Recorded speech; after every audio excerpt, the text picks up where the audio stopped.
ishte një joje shumë pritur nga qytetarët dhe nga shoqëria civile. Për mendimin tim nëpërmjet asaj joje, ai tha një Shqipëri më të pastër, sidomos për ne dhe për brezat që do vinë.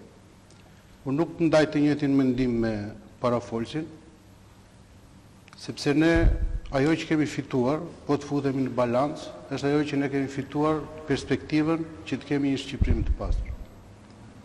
Unë parimisht nuk kam qenë dakord, kam qenë një nga ata qytetarë për të cilët kam qenë edhe pjesë e protestave dhe kam dëshiruar që në Shqipëri të mos bëhej demontimi i armëve kimike.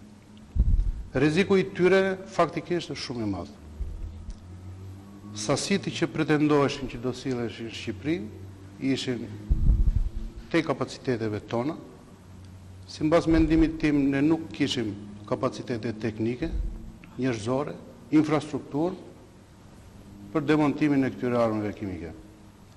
Plus që tani është bërë njohur në të gjitha televizionet nëpërmjet ekspertëve, edhe nëse gjithçka do të shkonte sipas të gjitha parashikimeve dhe garancive që jepin ekspertët ndërkombëtar, sasia e mbetjeve që do dilte pas procesit të demontimit, që njihet një proces i elektrolizës, do ishte 10 fishë i volumeve fillestare që do të vinë në Shqipëri. Bëhet fjalë për 1300 ton, e përkthyer mbase në volume ishte e rangut 1500 metro kub, dhe mbetet mbas procesit të elektrolizës do vinë të rangut 15000 metro kub.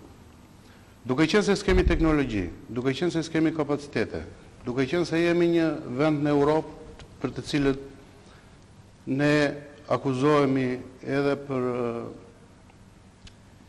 terma të larta të korrupsionit, akuzohemi për shkallë të vogël jo në nivelin e dullt të demokracisë, demontimi i këtyre armëve ishte në vetvete një potencial dhe një rrezik i madh.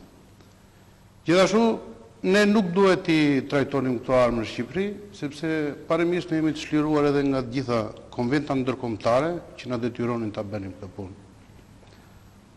Armët kimike për herë të parë si histori janë përdorur në luftën e parë botërore, u vun re më shumë në luftën e dytë botërore, dhe pasandaj u krijuan në periudhën e luftës tot nga superfuqitë